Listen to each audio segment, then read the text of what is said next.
Good morning বন্ধুরা, আজ শনিবার, দিনটা শুরু করলাম এইভাবেই। চলো এবার একটু চা বসিয়ে দিই।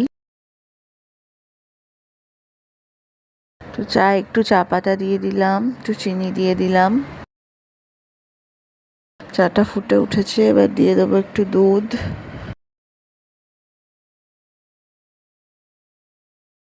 চাটা সেকে নিয়ে দিয়ে দিই। আজকে একটু বেরালাম, আজকে একটু অনেকটা দূরেই গেলাম ট্রেনে করে। এত বৃষ্টি ভিজেই গেলাম আজকে ট্রেনে।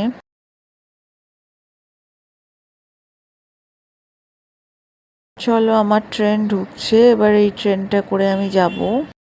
ট্রেন ঢুকছে দমদম স্টেশনের। তো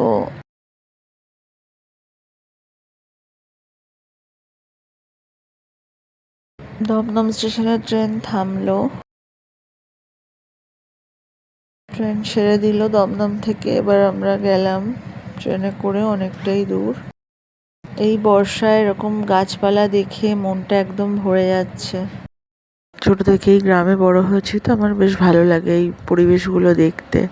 তো আজকে আমি যাচ্ছি বসিরহাট ডিস্ট্রিক্ট হসপিটালে।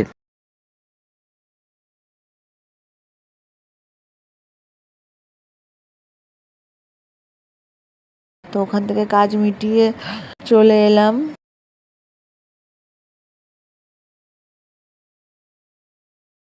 বসিরহাট স্টেশনে রিটার্ন।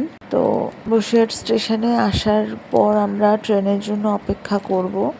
ট্রেনটা এখনো অনেকটাই দেরি আছে, তো ট্রেনের জন্য অপেক্ষা করতে করতে একটু ছোলা মাখা খেয়ে নিলাম। মেয়েদের জন্য নিলাম একটু হাজমোলা, আর এইটা নিলাম। তো এখন 1:12 বাজে, আমাদের ট্রেন আছে 1:30টার সময়। তো আমরা ট্রেনে উঠে গিয়ে ট্রেন থেকে নেমে আবার আমি পাতিপুকুর যাওয়ার জন্য ট্রেন ধরে নিয়েছি দমদম থেকে। পাতিপুকুর পৌঁছে গেছি, বাড়ির দিকে রওনা হই। স্টেশন থেকে আমার বাড়ি সামান্যই দূরে। বাড়িতে এসে দেখি মেয়েরা জানলায় বসে বসে খেলা করছে। কোনো এক্সাইটমেন্ট নেই আমি এসছি তার জন্য, শুধু জিনিসগুলো নেওয়ার জন্য এক্সাইটমেন্ট, দেখছো?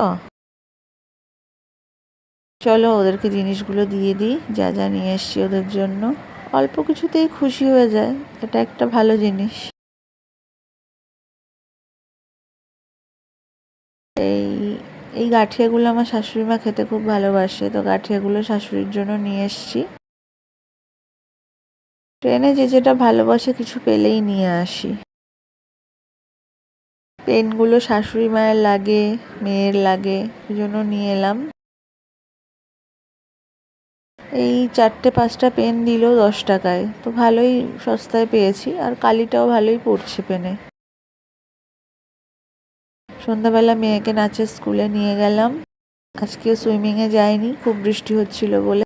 মেয়েকে নাচের স্কুলে দিয়ে, নাচের স্কুলের পাশেই একটা পুকুর আছে, তো সেখানে গিয়ে একটু বসে ওয়েট করলাম। তো তারপরে আবার মেয়েকে নিয়ে রিটার্ন করলাম। ওকে নিয়ে গেলাম স্পোকেন ইংলিশ ক্লাসে, তারপরে আমি এখান থেকে যাব দোকানে। Thank you for watching my video. এভাবেই দিনটা কাটালাম আমি। আপনারা কেমন কাটালেন জানাবেন।